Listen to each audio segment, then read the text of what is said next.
चंदन के कुरकुरे मोमोज का ठेला बहुत बढ़िया चल रहा था। शाम के 6 बजते ही उसके ठेले पर ग्राहकों की भीड़ लग जाती थी। चंदन खूब मेहनत से कुरकुरे मोमोज बनाता और ग्राहकों को देता। चंदन की एक खासियत थी, वो कुरकुरे मोमोज बनाने के लिए जो भी सामान इस्तेमाल करता था वो बहुत ही बढ़िया क्वालिटी का होता। उसकी यही खासियत लोगों को बहुत पसंद आती थी।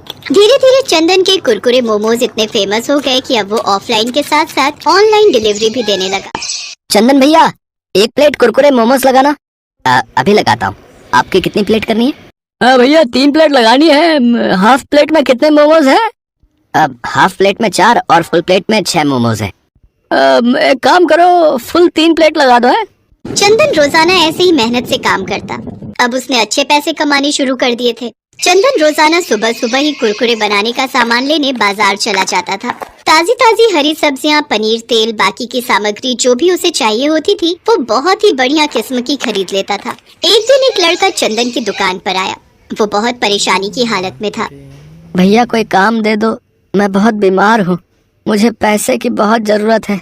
इस शहर में नया आया हूँ, बहुत लोगों से काम मांगा पर किसी ने भी काम नहीं दिया। तुम्हारे बारे में यहाँ के लोगों से सुना था। भैया मैं मेहनत से काम करूँगा, तुम्हारे यहाँ काम करके मुझे 2 वक्त की रोटी मिल जाएगी और मेरी बूढ़ी माँ भूखी भी नहीं रहेगी। फटे हाल कपड़ों में रोते हुए लड़के को देखकर चंदन को दया आ गई। चंदन को वैसे भी किसी लड़के की जरूरत थी जो काम में उसकी मदद कर सके। ठीक है, तुम मेरे पास काम कर सकते हो, लेकिन काम पूरी ईमानदारी से करना। तुम्हारी किसी भी गलती के कारण मेरे ठेले का नाम खराब नहीं होना चाहिए। नहीं नहीं भैया, आप चिंता मत करो, मैं पूरी मेहनत से काम करूँगा। चंदन रघु नाम के उस लड़के को अपने ठेले पर काम दे देता है। रघु के आ जाने से चंदन को बहुत सहारा मिल गया। चंदन जब बाजार जाता तो रघु को भी अपने साथ ही ले जाता। धीरे धीरे रघु चंदन के साथ रहकर सारा काम सीख गया। अरे वाह रघु, तू तो बहुत बढ़िया कुरकुरे मोमोज बनाने लगा है, मास्टर हो गया तू तो अब। चंदन भैया सीखा तो आपसे ही है ना। उस दिन जरूरत पर आप मेरी मदद ना करते तो आज मैं और मेरी माँ दर दर की ठोकरें खा रहे होते। रघु जो मेहनत करते हैं, ईमानदारी से काम करते हैं, उन्हें भगवान कभी भूखा नहीं रहने देते। तुम ईमानदारी के रास्ते पर चलोगे तो हमेशा सफलता ही मिलेगी। चल अब जल्दी जल्दी मोमोज की प्लेट लगा, ग्राहक खड़े। हम यूं ही बातों में लगे रहे तो ग्राहक वापस लौट जाएंगे। अरे भैया ऐसा कैसे हो सकता है कि आपके ठेले से कोई ग्राहक बिना मोमोज खाए ही वापस लौट। नमस्ते चंदन भैया, कैसे हो? मैंने तुझे मना किया था ना, मेरे ठेले के आसपास भी मत फटकना। फिर तू यहाँ क्या करने आया?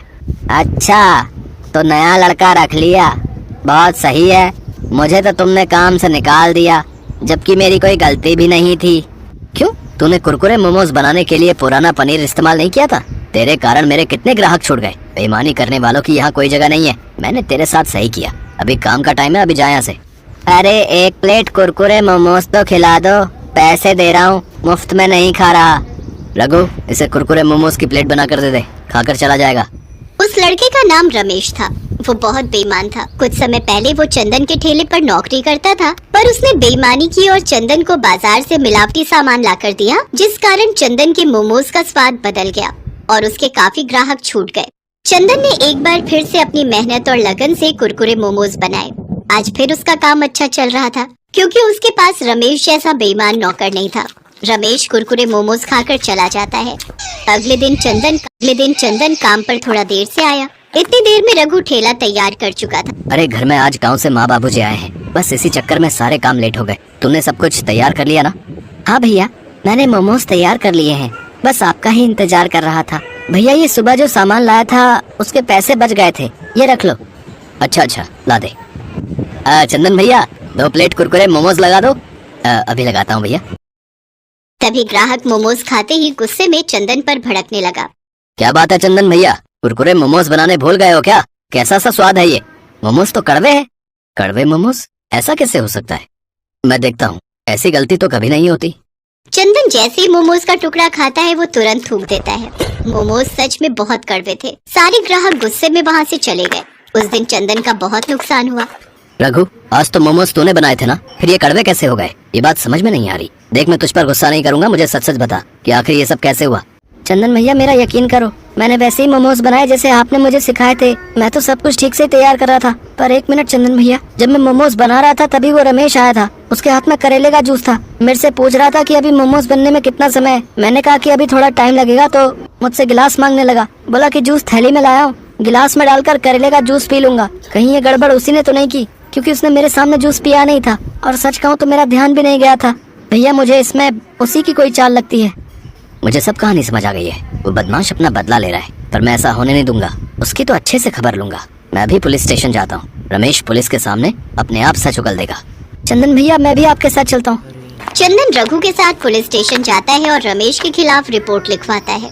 पुलिस के डर से रमेश सब सच उगल देता है कि उसने ही मोमोज के मसाले में करेले का जूस डाला था।